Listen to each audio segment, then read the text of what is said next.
حضرتی سرور روایت ملک ها فرید ذات عزت. پروردگار یک گروهی از ملائک ها را آفریده بوده. اونها را وظیفه‌شان چی؟ حضرتی سرور روایت ملک ها فرید ذات عزت. با آنها چنان شد امر مولا بکشتار سیاحت روی دنیا. پروردگار امر کرده بوده این ملائکه ها را که شما در روی زمین گشت گذار کنید، گرد خانه های بنده های منظور مسجد تا دور. با آنها چنان شد امر مولا بکشتار سیاحت روی دنیا. به هر مجلس که باشد صحبتی ذکر، به هر مجلس که باشد صحبتی ذکر، بگیرند آخرت را کرده در فکر. در هر مجلسی که بنده های خدا جمع شوند و ذکر گویند آب دیده کنن همونجا روی. پروردگار ملائکه رو میگرد. ملائکه در آن صحبت زده صف، ملائک ها در آن صحبت زده صف، دعای خیر و سازان و کنن کف. روان آنگه ملک ها سوی گردون، بپرسد از ملک ها حی بچون. پروردگار میگوید بنده های من در کدام حالتند؟ ای ملائکه ها بپرسید. به دنیا بندگانم در چی کارند؟ به دنیا بندگانم در چی کارند؟ چگونه زندگانی را گذارند؟ بگویند آن ملک ها ای خدایا به علم سر توی دانا باشیا. پروردگار آمده بنده های من رفته دیده چی کار ده مشغولم. ثانی ملائکه میگه خداوند تو خودت همه چی رو میدانی، به چی کار اونا مشغولم؟ به ذکر و گریه و زاری جگرش، به ذکر و گریه زار و جگرش، فرو در غم همه از خجلتی خش. ملائکه میگه خدایا بنده های تو ذکر تو رو گفتی استادیان، اونها گریه دارن آب دیده کردی استادیان، از گناه های کردگیشان پشیمان شدن. بگوید حق زکی ترسیده گریان، بگوید حق زکی ترسیده گریان، ملائک گوید از ترس خداوند. پروردگار میگه این بنده های من از کی میترسن که آب دیده دارن؟ ملائکه میگه خداوند آخر از ترسی تو گریه دارن، نافرمانی کردن، بچگی کردن، اکنون پشیمان شدن، آب دیده کردی دادی. خدا گوید گر جنت ببینند، خدا گوید گر جنت ببینند، از این گریه فراوان تر بگیرند. نظر گر جانبی دوزخ گذارند، به جای آب دیده خون ببارند. پروردگار میگه این بنده های من اگر جنت بینند با چه قدر عاشقانه گریه کنند، اگر این دوزخ پر عذاب من بینم با آن دهشت به جای آب دیده به خون گریه میکنم. گواهی حال باشد ملک ها، گواهی حال باشد ملک ها، مقیمی عرض باشد یا فلک ها. بهشتی خش بخشم ذاکران را، ام رحمت من آن بندگان را. پروردگار دریای رحمت و جوش میزدن، میگفته ای ملائکه های من شما شاهد باشه که بنده هایی که در جای خلوت ذکری من گفتی استادیان، الله میگویند من گناه هاشانو بخشیدم، من بهشت پرناز و نعمت برای همون بندگانی خوش آب دیدم دادم. بهشتی خش و بخشم ذاکران را، کنم رحمت من آن بندگان را. سزای رحمتی من خائفان است به وصل کعبم خوش طایفان است بیا سالک به بزم ذاکران باش بیا سالک به بزم ذاکران باش به دل ذکر و به میزه اشکی روان باش.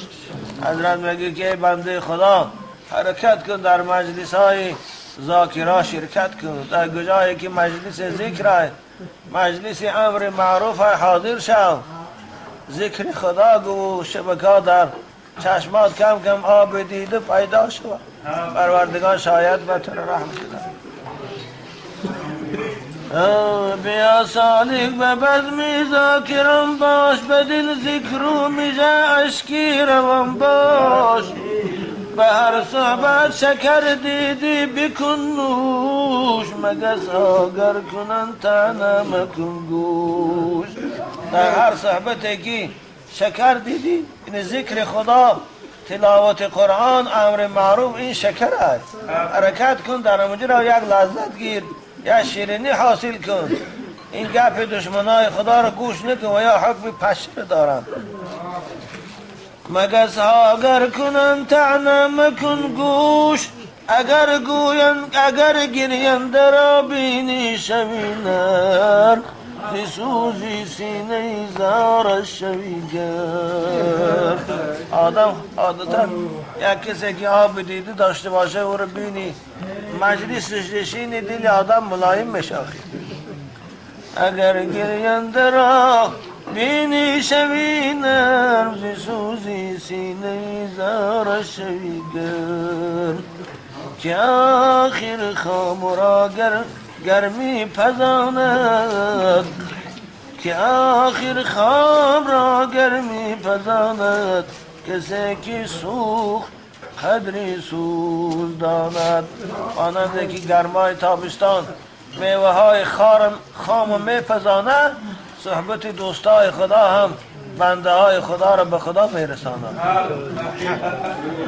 چه داند حال پخته ناقصی خام چه داند حال پخته ناقصی خام مپرس طعمی عسل از زهر آشام ز درد و صحبتی مردان شوی مرد ز درد و صحبتی مردان شوی مرد روی در آسیای دل رسد گرد. صحبت دوستای خدا دششتی خوب بشی آنند یه آدم آسیا روا حتما گرد آسیا میرسد. صحبت علماها ششته حکمی هوی دارد. اگر جوینده باشی جستجو کن اگر جوینده باشی جستجو کن اگر گوینده رو ذکر او کن اگر گوینده رو ذکر او کن. کسی پرسید از سلطان ابرار کسی پرسید از سلطان ابرار شدم درمانده این امر دشوار ندانم من سعیدم یا که بدبخت بیشتیم و یا در عقبه سخت.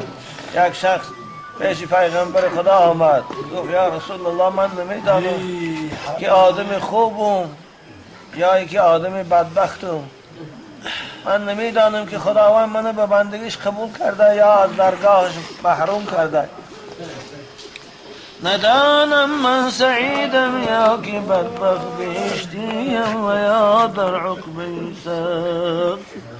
بگو حضرت نیالایی به هر دک دلی خود عرضه کن در صحبتی نیک اگر مایل شود دل نیک بختی بکسوی عزیزم زود رخته. سان پیغمبر خدا گفتن دوست خدا گفتن خودت یک بار اندیشه کن دل تصور کن که دوستای خدا را دوست می‌داری مجلس علماء را دوست می‌داری اگر دوست داری تو انشاءالله نیکبختی. دیگه صحبت علماء نفارد و تو زیق شوی در صحبت و یا بدان که تو بدبختی. دلت گر صحبتی نیکان نخواهد بدان که دوزخی سودان بخواهد. حدیث رسول اکرم مضمون شد. نشانی سرنوشتی بد همین است، نشانی سرنوشتی بد همین است، سیه دل در جزا اسود جبین است. نشانی بدبختی انسان همین است. هر کسی در دنیا از صحبت علماء نفرت داره و دانه که روش سیاه است و از رحمت خدا بے نصیب است و دوزخی است. اما اگر دل صحبت علماء را خواه، از صحبت علماء خرسند شود، فیض گیره، انشاءالله نشانی سعادت شاید. از این گویم به نیکان زود آمیز، اگر پاداری از بد دور بگریز. و حضرت ما رو نصیحت میکنه که بچم، بنابر من شما رو نصیحت میکنم که همیشه با آدمای خوب، با دوستای خدا و علماء رفت آمد کنید. از آدمهای احمق و اوباش و فاسق طبیعت گریزه که دلاتان سیاه میکنن. از این گویم به نیکان زود آمیز، اگر پاداری از بد دور بگریز. ز صحبی نیک و بد پیداست تأثیر، ز نیکان شهد و نوش از بد مخور تیر. که زخمی تیری بد آرد هلاکی، بگردان از خبیثان رو بپاکی. نما حضرت میگه که همیشه حرکت کن، در صحبت آدم های خوب شرکت کن، زیرا که صحبت تاثیر داره. البته از صحبت خوبا خوب میشی، از صحبت آدم های فاسق میشی. زگردی دامنی پاکان شوی پاک، زگردی دامنی پاکان شوی پاک. دکانی صابون است اینجا مجوزات. درا در کوره دل تا شوی زر، نمانده تا به دیوانی لحد سر. پیش از آن که در خانه خواب ببرند، او خانه تاریک و دهشت مونند، امروز در محفل علماء شرکت کن. مجلس عالم ها مانند کوره آتش آهنگر است، زنگ دل تازه میکنند. بنابراین باید بنده موی حدیث قدسی دم پروردگار گفته بوده که کسی در این دنیا از ترس من گناه نکنه، از عذاب من ترسه، من او را از عذاب قیامت، از دهشت قیامت نگاه میدارم. اما در این دنیا ترس من فراموش کنه، بے پروا گرده، او روز قیامت من سخت میترسم. ما شما را توفیق ده که دوستای خدا را دوست داریم و از دشمناش خداوند بیزاری نصیب کنه.